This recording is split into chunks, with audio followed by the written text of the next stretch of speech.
we know the Phillies open up a series tonight down in Houston. Don't anticipate Bryce Harper is going to be back in the lineup tonight. Probably not tomorrow. And quite frankly, none of us really know when Bryce Harper is going to get back. But here's what I have come around to realize. The Phillies are going to be okay without Bryce Harper, even if this thing is going to be a while. And I made a mistake. 3 years ago, I sat here and said, when he broke his hand, broke the thumb in San Diego 3 years ago, right around this time of the year, I came in here and said, nah, they're in trouble. There's no way they could sustain this without Bryce Harper. And they did. And they sustained it for months without Bryce Harper. And by the time he came back in late August, they were still in the position they needed to be to go on a run. And I'm not going to make that mistake again. Look, I have no idea when Bryce Harper's coming back, but I believe the Phillies can sustain the way they're playing right now without him. And let me give you a couple reasons, then we'll hear from Bryce. I'm curious what everyone thinks on this. 215-592-9494. All right, number one, they're playing well without him. And this isn't a surprise, or it really shouldn't be, considering his tenure in Philadelphia. So Bryce Harper went on the injured list on June 7th. That's the day they put him on the injured list, Saturday, June 7th in Pittsburgh. We woke up to the news that day he was being put on the injured list. They were 37-26 that day. They're 10-5, and that includes losing those next two games in Pittsburgh. So they're 10-5 since he went on the injured list, and they started off losing the first two. So there was 10 out of their last 13 without him. Okay, number two, he wasn't playing great to begin with, right? This wasn't MVP Harper that we've seen in the past.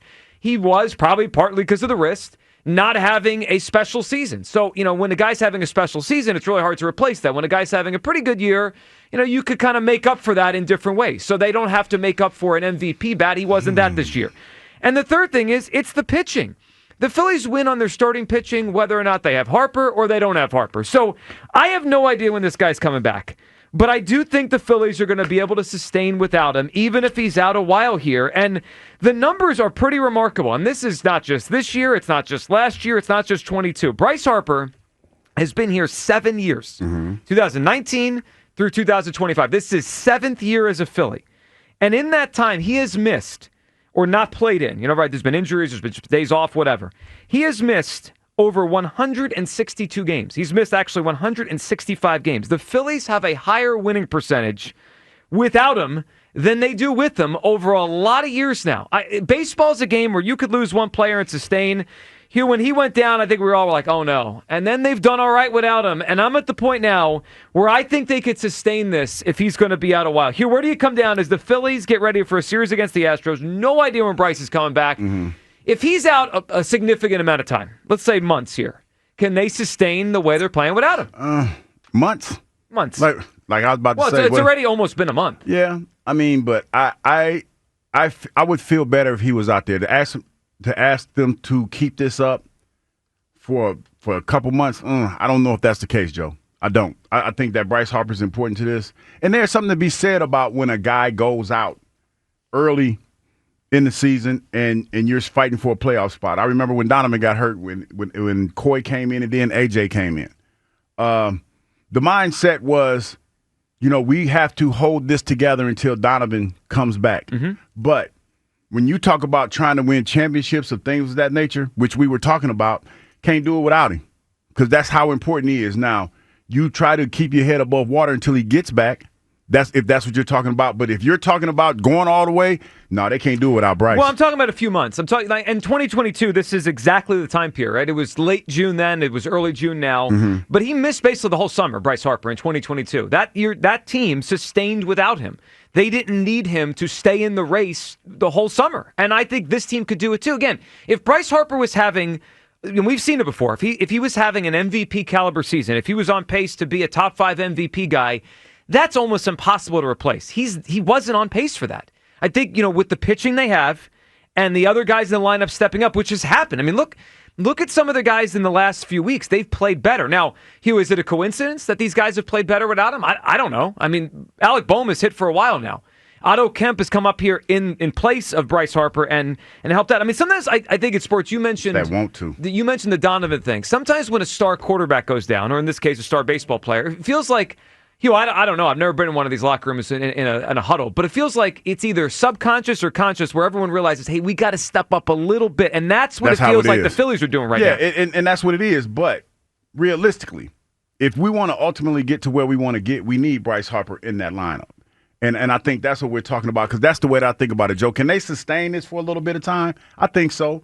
But they're a much better team, in my opinion, with Bryce Harper out there, because there's too many special moments that he's had that we've seen when he's out there on the field that, you just can't deny. So, no one denies he's a really good player, and he helps whatever team he's on. And theoretically, I agree. Of course, they're better with Bryce Harper than like Otto Kemp. But they've won at a high clip without him. I mean, if this was a 1-year sample or a 15-game sample, I would say, come on, like that's not enough. It's been years. Bryce Harper has missed a lot of games, unfortunately, right? It's just kind of the story of Bryce Harper. Been injured. He's missed games, and a lot of these are all different things, right? We know he had the elbow surgery, and we know he got hit in the hand, and now it's the wrist. Like, he's missed time with different things back in different years. But the reality is Bryce Harper has missed a lot of baseball games with the Phillies over 7 years, and the Phillies' winning percentage when he doesn't play is better than when he does play. Now, it's not dramatic. It's pretty close. But your instinct would be they're way worse without Bryce Harper. That's not actually what happens. 215-592-9494. Do you believe the Phillies could sustain this level of play if Bryce Harper is to miss, let's say, a significant amount of time, months? Let's just use I'm trying to kind of make it. Give me a time. Yeah, if he's out until mid to late August, can they sustain this? That's 2 more months without Bryce Harper. Ooh, mid to late August. It's a long time, Joe. I get it. I think they can. I don't think so. Okay. I don't think so. Curious if everyone comes down. 215-592-9494 as we have no idea when Harper's come back. Let's hear from Bryce Harper, who spoke this weekend. This was right before the series began against the New York Mets, and you kind of hear the uncertainty in his voice about what he's even dealing with. No, I mean, we haven't really got too many answers about it. It's been pretty sporadic, I guess, trying to get some answers and stuff. Obviously, there's a lot of inflammation in there, and just try to calm that down the best we can, and do the best we can with that. As far as it's just inflammation. There's no issue causing, no structural issue or anything. No, there's no structural issues. Like, I won't need surgery or anything like that. I mean, we've talked to multiple doctors and things, but just a lot of inflammation in that area. Bryce, given that it did go away and come back, is there any concern that could happen again in August, September? Will you do anything different as far as between games where taking care of something, anything like that to manage it once you are back? Yeah, I mean, I think that's obviously a great question, but it's a question that I can't really answer right now because I don't know. I'm not happy that it came back, right? I was pain-free for probably 4.5 months, and then it came back just randomly. So that's always tough, but I think those are things that we're going to have to answer, once I get going again. So when I was driving in today, I heard Elliot on with the morning show, and he talked about why he's not all in on the Phillies, and one of them was the uncertainty around Bryce Harper. And Hugh, what struck me listening to him talk on Friday and just hearing it again, he may come back in a month or 3 weeks or whatever. We don't know. Mm-hmm. But is there any guarantee in anyone's mind this doesn't pop up again? I mean, he just said it there. Yeah, with the way he said it. It went away for 4.5 months, and then it came back. So, this is a reality the Phillies may have to deal with. Again, we're just coming up with basic timelines that we can all wrap our mind around. But there's also a reality that he could come back in 2 weeks, and then it comes back again, and he's in and he's out. I'm at the point where I have no idea we're getting out of Bryce the rest of the season, but I think the Phillies could sustain it. Hugh, listening to him, he sounds like he doesn't even really understand what he's dealing with. I was about to say that. It's when you talk about it reoccurring, and he said something to the effect of not having to have surgery, I don't know what that means. If it's something that you can't correct and it keeps coming back, I can't wrap my mind around that, because I don't understand that. So when you hear him say it like that, it is cause to wonder how he's going to be when he does come back, and if we'll ever see the Bryce Harper that we're used to seeing. I would like to believe so, because he said that, it popped up later on. So hopefully it's something by him taking as much time as he's trying to take, because now it makes sense when Dombrowski was talking about it, what he was talking about when he said it's up to him to come back. I think he wants to wait until he feels absolutely comfortable with it, so that it won't reoccur during the season. Let's hear some timeline ideas. At least it was thrown out. Sunday Night Baseball. Bryce was on the broadcast.